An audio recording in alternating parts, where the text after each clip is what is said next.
Assalamualaikum warahmatullahi wabarakatuh. Sampurasun. Wilujeng patepang deui sareng Ibu dina pangajaran bahasa Sunda. Kumaha daramang siswa-siswi sadaya? Mugia sadayana aya dina kaayaan sehat walafiat. Sareng sumanget diajar dina moda daring. Siswa-siswi sadaya, dina danget ieu materi anu baris dipedar nyaeta materi mandu acara anu aya dina bab kadua. Nah, salajengna urang pedar wae nya. Panata acara biasana disebutna teh dina bahasa Sunda. Pami dina bahasa Indonesia mah biasana disebut pembawa acara atau protokol. Dina bahasa Inggris mah MC atawa Master of Ceremony. Janten benten-benten nya nami-namina. Pami dina bahasa Sunda mah ieu, Indonesia mah ieu. Pami dina bahasa Inggris mah MC.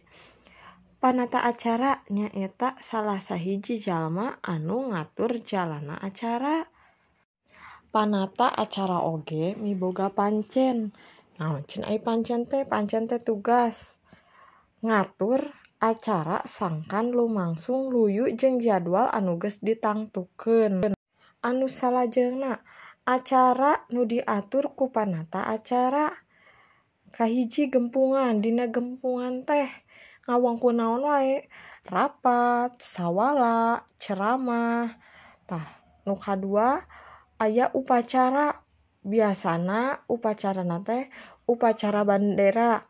Bendera anu sok dipimpinna teh ku protokolnya di dinya mah disebutna teh protokol. Anu ngatur acarana kumaha wae. Terus upacara adat. Upacara muka jeung nutup kagiatan. Tah, biasana diatur ku panata acara. Nah, jadi panata acara teh hiji pondasi anu nyukseskeun eta acara kumargi ngatur sakabeh acara eta. Salajengna aya hal-hal anu kudu diperhatikeun nalika jadi panata acara. Nu kahiji kudu nya apal kanu acara anu rek dilaksanakeun. Tah, jadi urang teh kudu nyaho yeuh ieu teh acara teh ngeunaan naon, temana teh ngeunaan naon. Misalna ngeunaan keagamaan, berarti raksukana ge kudu diluyukeun. Tah, terus kadua kudu nyaho saha-sahana anu rek hadir dina acarana. Panata acara mah kudu terang nya saha-saha nu rek ngahadiran eta acara teh, saperti misalnya teh anu datang teh aya ti camatna, aya ti lurahna, aya ti RT, RW jeung sajabat. Lajeng anu katilu kudu apal saha-sahana anu baris biantara dina eta acara. Nah, misalnya dina runtuyan acarana biantara kahiji. Nah, pamapag ti Pak RT na.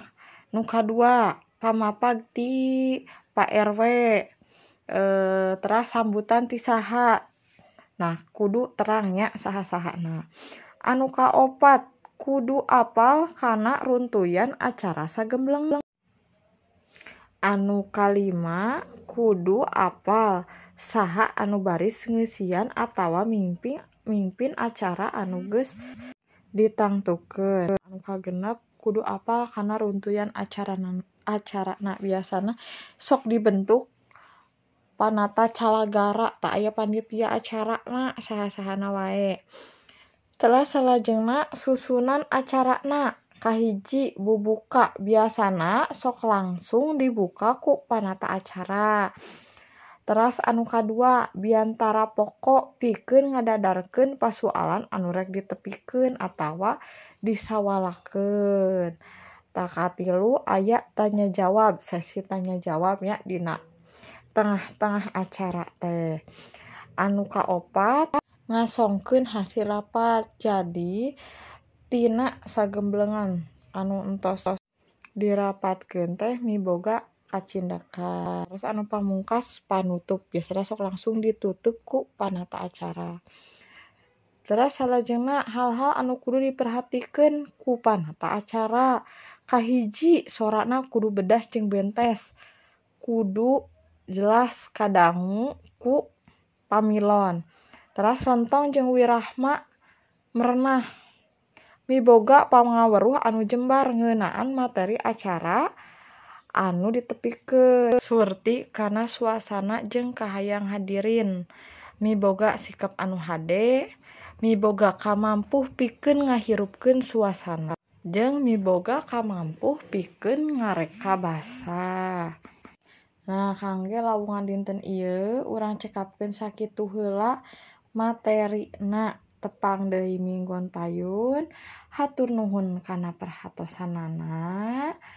Billahi taufiq wal hidayah. Wassalamualaikum warahmatullahi wabarakatuh.